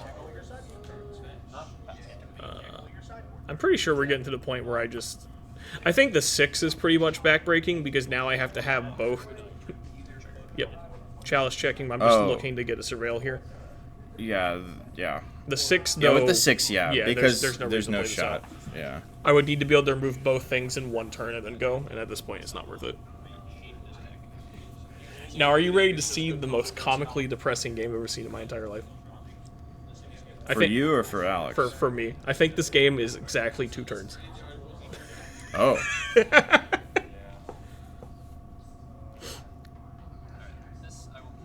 So we have a Chalice of Void in Alex's hand. Putting the card away. Pre-game Devour. Oh, I thought that happened now. So Devour happens in Alex's turn. You look at 4, exile all of them, but keep 1. They put in your hand on what's on top. Put it on top. So it's not like an actual +1, it's just So we're thinking about this. Just letting the players explain here what the Devourer does. Yep. Keeps 1, put it on top, exile the rest. Exile 3 lands. Yep. Draw a card. Are you ready to watch the sadness? Yes. Okay. Is it a Chalice on 1 on turn 1? Oh no, it's so much worse. It's Ugin's Labyrinth. Damping Sphere. Just complete pain. That could have happened last game too. It could have. Well, no, I think we drew Damping Sphere on 2, right? No, he had it on his opening. He didn't cast it. Oh, he gave me the false hope. Yeah, he didn't cast it, and then he co-select or did the K command. The K command. Yeah. Play a land, play a Valiant, go. Now you can watch all of my hopes crumble immediately. So, at this, like, wouldn't you want to, like, mulligan pretty aggressively for a Nature's Claim at this point? I guess you can't mulligan aggressessively because then you don't have cards. I think I kept a turn 2 kill, and then he just played Damping Sphere, and I went, well, shit, okay. Yeah. 'Cause I'm pretty sure my hand was like Ritual, Medallion, some card draw. Okay. Yeah, we're trying to go off on turn 2. Okay. And now we have Chalice on 1. And now I have no outs. I cannot beat either of these. My only way to beat artifacts is 1 mana spell. This game is over. Just That's so a bit. true, yeah. The question is how long do I want... Nope. It didn't take you long to think about it. So the pros and cons of playing Storm. Sometimes you just beat people to death with no remorse, and other times that happens. Alright, we got Alex Gilmore versus Jason Shaffer. So, Goblins. Goblins versus Eldrazi, 2 tribal decks that have not been really in the format too much recently. I mean, we're sure to see more Eldrazi pop up here and there. I don't know how popular the deck is going to be, but it definitely got like as much support as it's ever going to get in MH3. Especially just because there's so many builds, dude. There's also they also printed an incredible amount of like utility Eldrazi's. Like there's so many Eldrazi's in MH3. Looks like I got a pregame Devour of Destiny from Alex here.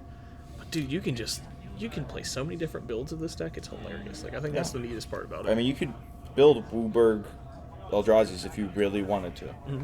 I think I have a friend of mine working on like Teamer for some reason. I'm not entirely sure. Teamer sounds cool.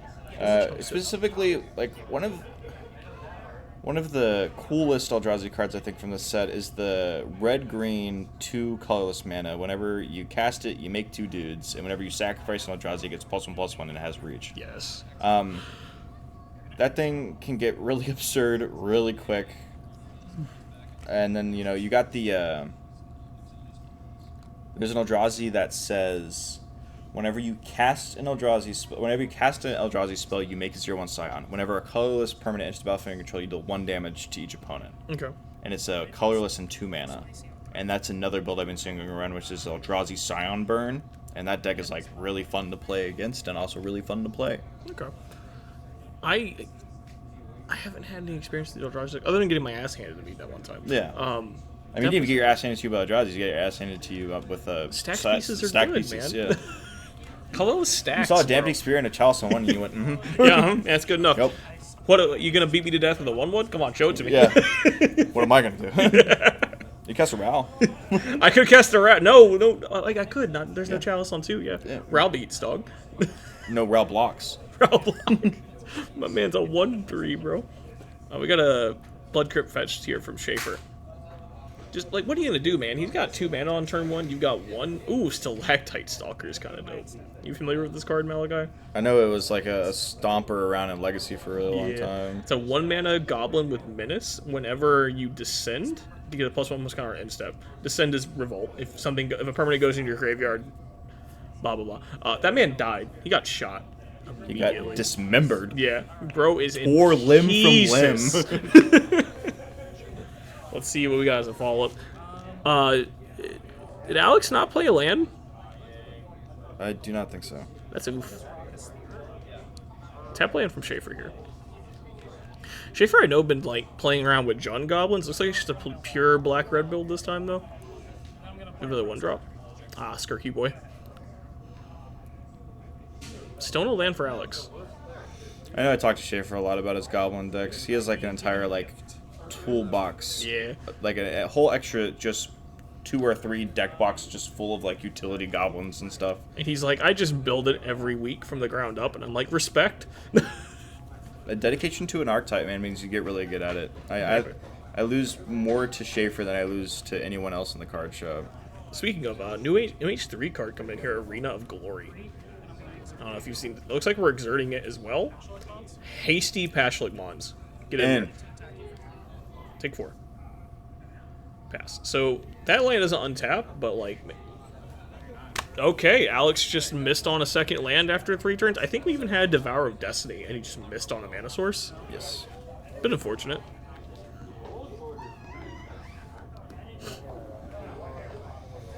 Okay. All right, game 2 here. Both players shuffling up. Not sure if we had any mulligans yet.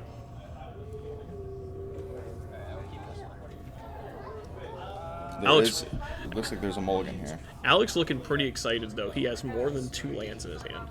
Or at least more than 1. Got Devoured Destiny. I think they both kept 7. Yeah, they both kept 7. Yeah. I was wrong. Keeping that card. Getting rid of a Rumbling, a Flute, and a Forest. Interesting. Labyrinth, Destiny, go. That's such a sick combo.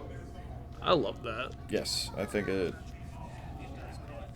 being able to pitch a card that also gets you value seems Just really good. ramps you, and in the late game you can just pick it up. Ooh, casting a 6. This little 1/1 looking real bad against a 2/4. I get it has a menace, but it's still 1/1. Oh, speaking about Eldrazi's decks, have you seen the Ulamog Eldrazi deck that can win on turn 2, swing at you with Annihilator, or win on turn 2, swing at you with Annihilator like 15? I'm not. It's What is that? It might be turn 3, but Is it turn two? it the Breach deck? yeah, it's through the Okay, I was thinking maybe it was something to do with that one card Spike was real interested, the Yggdrasil or whatever card. I don't think so. No, but that's another Eldrazi build. Yeah, that deck's cool. Hey man, this clock just like quadrupled. Those are 2/2s of Menace. If are. Grief has taught me anything, is that Menace is rough. Menace is hard to block. Picks up an Uggin's Labyrinth from our 6 activation. Do we have another 7 to pitch this Labyrinth, or is it just a colorless land at this point? We will, though. We will, though. We will. Rumbling. Let's go. Thought Not Seer. Shifting Woodland. A Myco Spawn, and then a card that is as bright as the sun. Couldn't tell you what it is. Our luck, it'll be the one we choose, though. What are we taking? I don't know, man. I'm taking the Thought Not Seer here. Like, I think I'm taking the Holy card. oh, it's a Emrakul. That one. I want more mana. Anyway, Uggin's Labyrinth, put Emrakul underneath it, probably. Oh my god. Crazy. 1, 2, 3, 4, 5 mana. We still have a floating mana from the Rumble, so we can just jam something here. It looks like there's a Thought Nuts here at the front of his hand, I think. Maybe not. Ooh, Kolaghan's Command. Kozilek's Command. This is going to happen for the rest of eternity. So we're going to exile one of the boys, and Scry, I think, was the other mode chosen. Yep.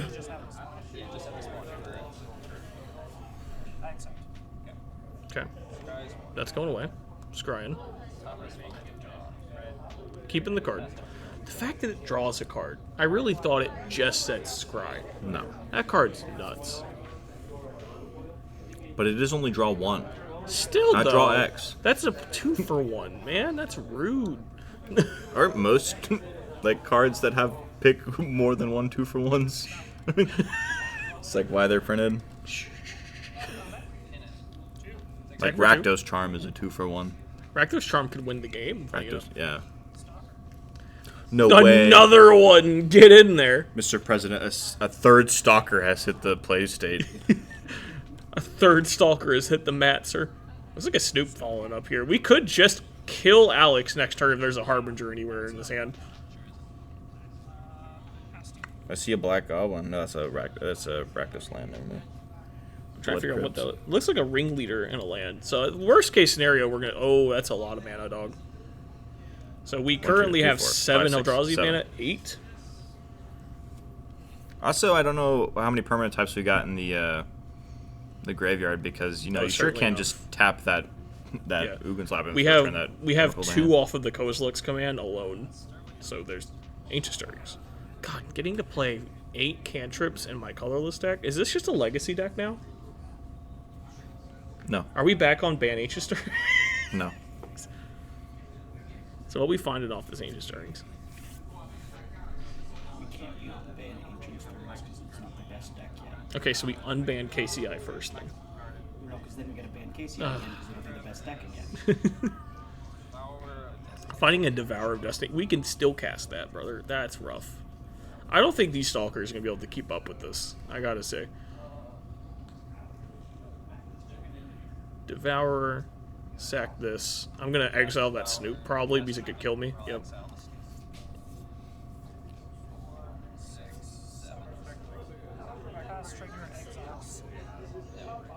Where'd the third card come from?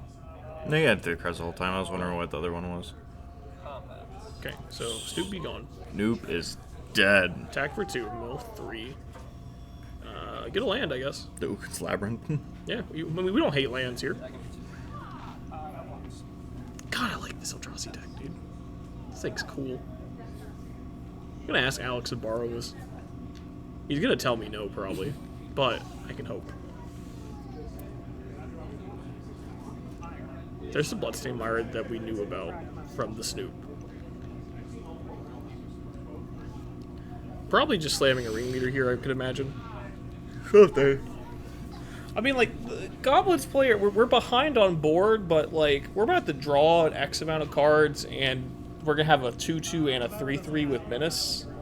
Like, we're not in a terrible spot here, right? No. Yeah. Especially if we just find the Snoop combo off ringleader. That's happened before. It's kind of gross.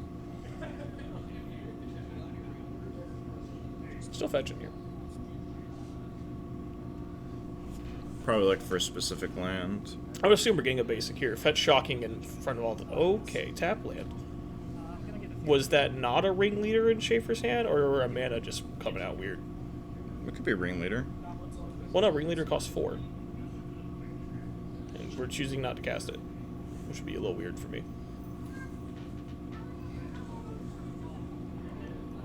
Or maybe we're both wrong and ringleader isn't in his hand. I don't know, man. I think that was totally a ringleader I saw. Thinking about what's on top here.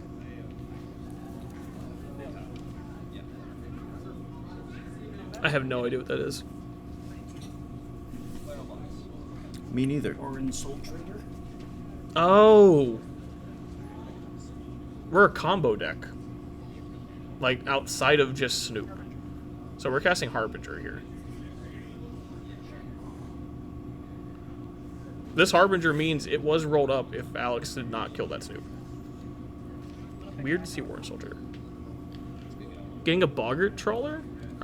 We're that worried about the graveyard? Then it's gonna be against it. I'm gonna put counters on my dudes. Okay. We're gonna get some counters here on instep for the dudes. For the guys. For the guys, for the lads. That's a Thought Knots here.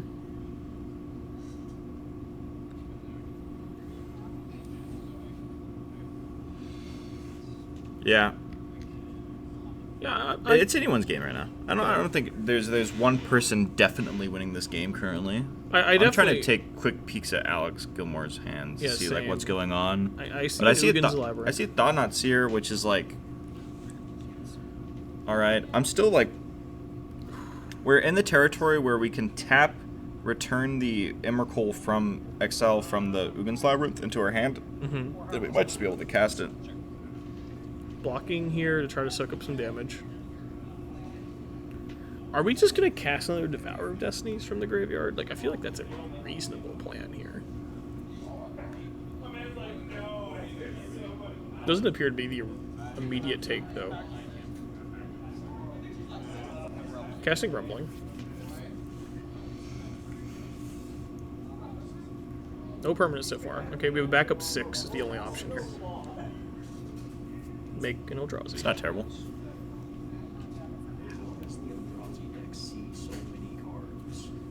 It's crazy. It's a very full graveyard, I can tell you that much. So we're playing with the Seju's Land for turn. This is 1, 2, 3, 4, 5, 6 mana. Kicking Myco Swan.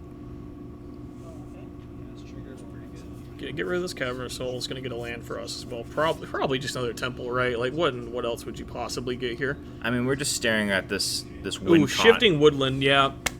I mean, like, we know the Boggart Trawler's coming down, but I think Alex is so happy with that if that's Shaffer's entire next turn. Like, that's perfectly fine with me. If you want to exile my graveyard and make a 3-1, I will untap and play another big Eldrazi guy. And we're like, yeah, I'm like literally staring at a win con under one of Alex's cards. So yeah, I do think this is slipping away from Shaffer. I think we wanted to be more on an aggressive game than picking up this Trawler. But to be fair though, I mean 3 Selectite Stalkers is about as aggressive as it gets. I think. Ooh, Boggart Trawler. We're real good on the aggressive plan, I should say. True, but like facing down the Eldrazi on board is a little rough. Because at this point, Alex can just hold them back and block. We have enough creatures to eat these lads. Looks like a Disciple of Ronus or Fanatic of Ronus.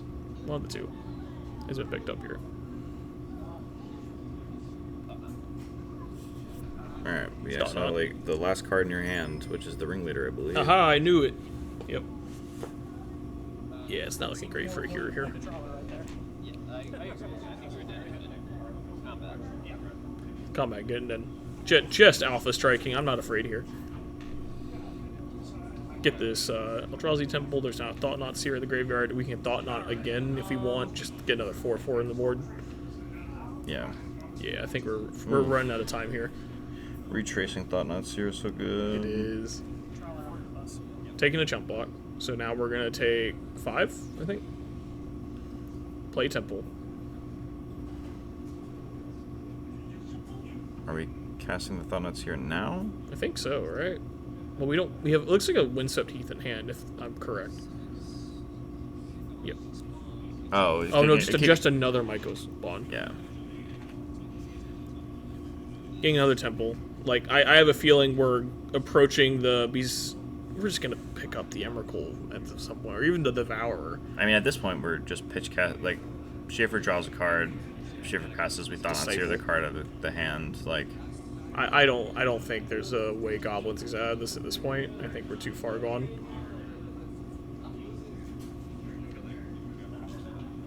I definitely think maybe we should have just played that Ringleader on that turn and tried to set up a combo kill. Probably. Yeah. But it is what it is. Shaffer much better pilot this deck than I am, so working out talk.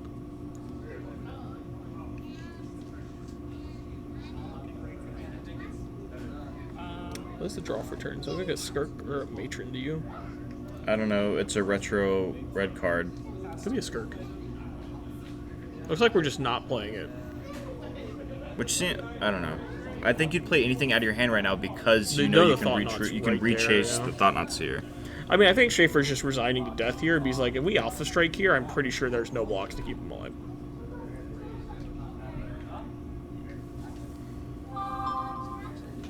Okay, I'm almost certain this Alpha Strike is just mad lethal.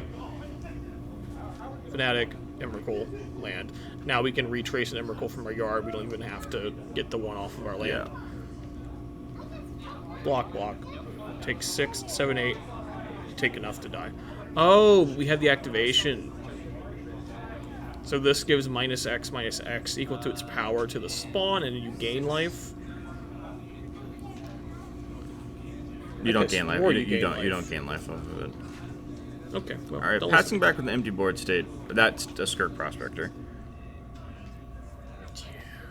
I make sense why we didn't play it at least. Anyway, I want an Emrakul. Oh, pick up the Emrakul. I want to take your turn. Man, you know what's going to be really funny? Playing that Skirk Prospector, then sacking it to itself. Goblin Crater Maker, Easy. right on time. Easy turn. I like to play them both.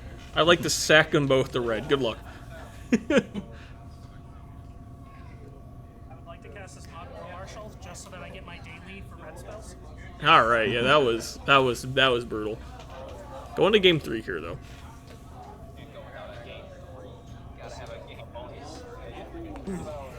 So we got Shaffer on the play here to see if we can't pick it back up. Seen a lot of Stalactite Starkos on the play though. Like on the play, that might be a much scarier threat. Like, Yeah, anytime an aggro deck is on the play and it Oh, no. that's early threats. surprise, he's not on the play. I see a Gemstone Caverns in Alex's hand. We're on the play together. Are playing it. So we got pre-games. Or this might be a mulligan, it looks like. Nope, definitely a mulligan. Oh, Mulligan to 5. Going down to 4 cards after. Oh, mulligan to 5. Going down to 3 with the Gemstone Caverns. I don't even think we do it at that point. I don't think we just. No pre-games, so Gemstone Caverns definitely went away. Just a tap land from Shaffer, though, getting rid of another Blood Crypt. Devourer was our draw for turn. Sad. Definitely love to see that immediately after you mulligan, right? Probably your favorite draw in deck. I mean, Devourer is still a card that exiles a thing on cast. And is what? How big is Devourer? Like a 5? Something? Don't worry, I've got the power of Google right here, Malachi. I mean, Let's find still a good card. Agatha Soul Cauldron coming out on Jason's Yo. side of the table. Those goblins are about to have activated abilities for sure. Devourer is a 6/6. Yeah. Yeah. Real good. We need a goblin, though, to have activate abilities. Oh, look, Labyrinth with Devour. Maybe Devour wasn't that bad of a pickup. Fanatic Aronis. Man, we have a lot of mana now. Like, we just went from, like, 0 mana to, What do we exile? 4? It's not. Devour. No, it was something in the graveyard. I don't know what it was. It was a fetch land. Fetch Probably land? Prismatic Okay. Vista. Yeah, Prismatic is what it was. Snoop. Oh, he might just die. Chthonian Nightmare revealed off the top. That's dope. Yeah, Shaffer might just kill... Oh, there's a Dismember in Alex's hand. Never mind. We're all good. We're all fine. We were never worried. Never worried. Oh, don't tap out. Oh, no. We're tapping out for a 6. Oh, wait, we have a Fanatic. Never mind. Relax. I'm scared, bro. I'm scared. I'm shaking What did my goblins boots. do to you? It did a lot, man. It did a lot. He K-commanded my amulet and then blood mooned me one time. It hurt. Just don't let that happen to you. I've tried. Fun fact, have not played Titan at the shop since. Coward. Matron coming down. As a Titan player, you cannot fear the Blood Moon. Always hear the blood moon. Now, how sick is it going to be if after we search with this Matron, if we just flip Kiki Jiki and Alex dies?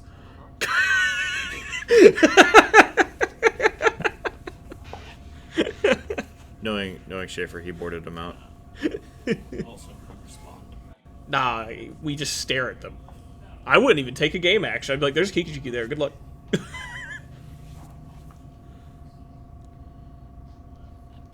Another Matron's not bad, though.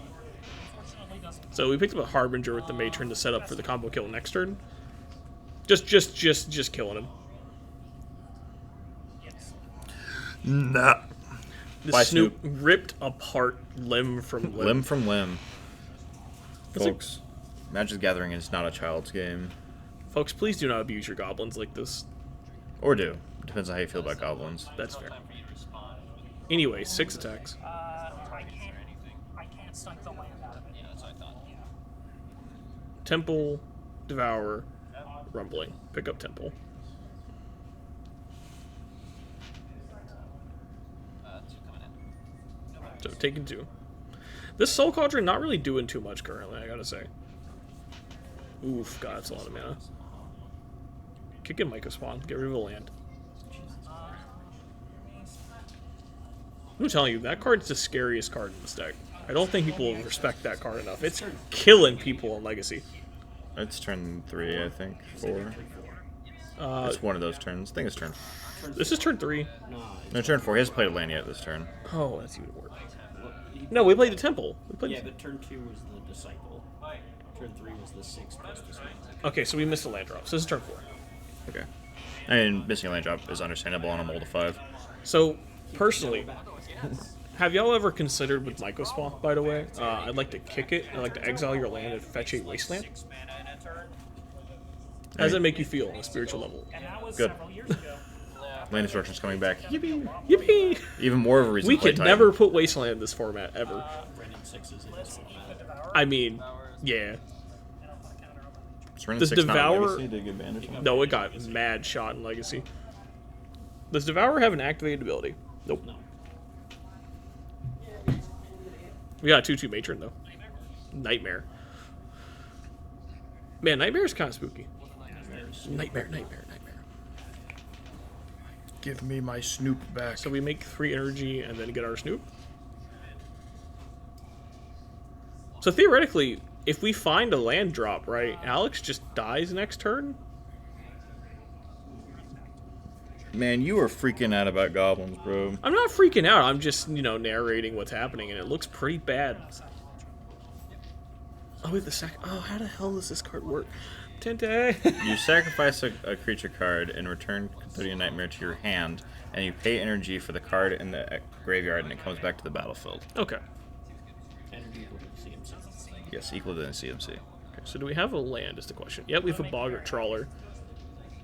So, we're going to removal check Alex again here, and we're going to see what happens. I would not like to. Yeah, just big pass.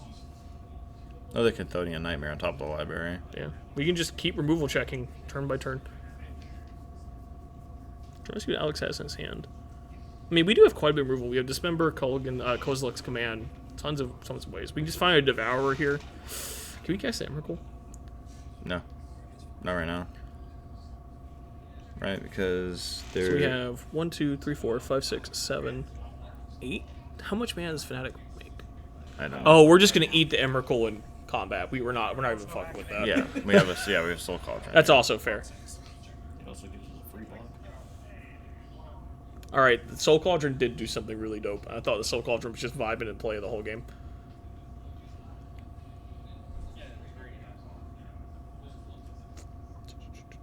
Thinking in main phase 2 here. I gotta say, Alex might be dead. You might have been dooming me on goblins here a little bit, and goblins about to make a lot of little guys. Like a lot of little guys. Just win. I mean, I know the way that Jason has his deck built is if he does the combo, he's winning. If he's making infinite Kiki Jikis, he's winning the game. Because on that turn. we're gonna You're shoot get you with Sling Gang Lieutenant. Lieutenant. Yeah. It's gotta feel bad for Alex right now though, staring at this Devourer underneath this labyrinth that we can't get to. Thought-Knot's here. Is that Thought-Knot's here? It is. Oh, that's brutal. I wonder which card you're gonna choose. Probably the Boggart that I know about. Harbinger. Nightmare. Alright, so that sets us back a turn. We kept saying Boggart, but I think we meant Harbinger. That's exiled, right? No, there's Boggart, Trawler, and then Harbinger as well. Yeah, but he says he's going to take the Boggart. Ah. Damn it, Alex. But we understand. The card that needed to be in exile is currently in exile. True. Now we're going back to Shaffer being advantage. Not Shaffer, sorry, Alex being advantage. Oh, that's not a Harbinger. Could you imagine how funny that would have been? You don't want it to be a Harbinger. I think it would have been pretty funny. You can cast. How come I'm not allowed to rooting? I'm not allowed to root that's for right. goblins? That's rude. No, I just forgot that the Snoop can cast off the top of the library. I forgot he could do that. So 3 Chthonian Nightmares vibing out in Alex's hand, Schaefer's hand. Hello. Ooh. A land. I'm kind of tempted to just spin the Crater Maker on the Thought-Knots here, draw that land, make my land drop. Snip doesn't do a lot right now. Kind of tempted. It does. Take 4 power off the board. Yeah, seems good to me, honestly. Seems fine. Until he retraces it. Now, bring up Devour. It's getting a little bit harder to see what's going on here. There's a mana cost. 2, 4, 5, 6, 7. Okay. Devourer destroys on cast, right? Or is it exile? I believe it's exile. I'm going to look at this card I for believe- the I bel- 4th time today. I believe it's exile. Yeah. Yep. Yeah. Notably, that Disciple for this taps for 4 mana right now. We put the... What? That taps for 4 mana? There's a Thought-Knots here in play. Dog, I don't know what Fnatic does. I thought it was just a mana door. No, if you have a creature with 4 power, it taps for 4 mana. Anyway, did he just tap 2 lands and a Disciple to cast He this did. card? Yeah. Snoop, look out! Goodbye, Snoop, run! Bye-bye, Snoop. That's painful. Damage. So was it... Oh no, our Snoop's a 3/3. We can't even kill our own Snoop with the Crater Maker. Oh no. Picks up Besage You, the Cauldron's gone. This is not looking good for our goblin friends.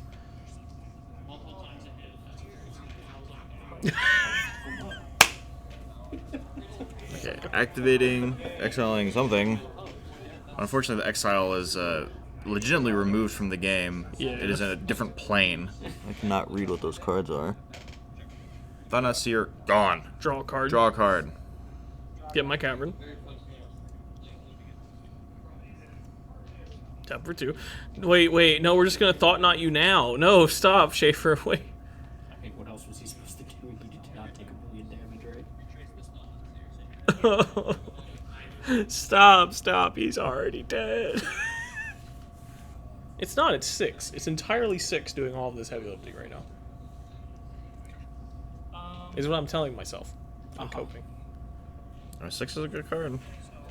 I wouldn't say it's doing all of the heavy lifting. It's doing but a lot of heavy it lifting right now. sure is. Definitely nothing to do with the 8 ancient stirrings and malevolent rumbles that have dug 9 cards in a single turn or anything. I will say this 6 is responsible for 3 lands. True. So 3 extra cards off of the 6 alone. Not to mention, we milled some of these cards we've cast. True. Is Shaffer on board here? Almost 6, certainly. 4, 10. Yeah. Like, there's if he's not, I'm surprised, personally. Yeah. No, he's done on board right now. Looks like we got overloaded on Chthonian Nightmares this game, probably, is what happened. Cavern on Goblin. Yeah, Chthonian Nightmare doesn't work very well if you don't have creatures in play. True. I am very interested to commentate on Jason Shaffer playing his Jund one with the Birthing Rituals. Yes, I like that one much better than this Rakdos list. You will, in fact, get to commentate it at some point, because last week I got to play with him for finals. Yeah. Unfortunately, we lost game 1 because Tente did not hit play. Darn. Oh well. Alright, let's see what we got going on here. Tapping a frankly absurd amount of mana. Untapping it. No, we're casting an Emrakul, the promise. Yeah, we're casting an Emrakul, I believe. So that's 4.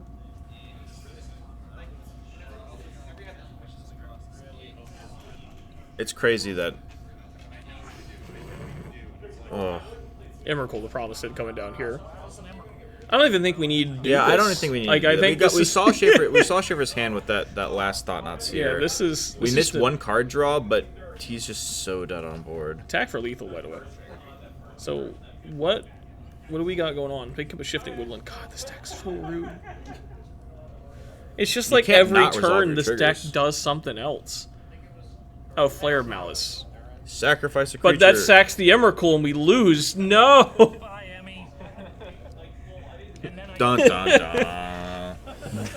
Oh, Alright, man. 3-0 on Eldrazi's. Really dominant performance from Real Eldrazi tonight. did. She was even pro instance in an instant. Congratulations, Alex. We gotta stop letting Alex build good decks. Okay, gotta give him some, like, tier 5 cards or something. Anyways. Yeah, we'll see y'all guys on the next commentating video. Thanks for hanging out. You know, like and subscribe, all that fun stuff. Alright, we will see y'all guys in the next one. Later.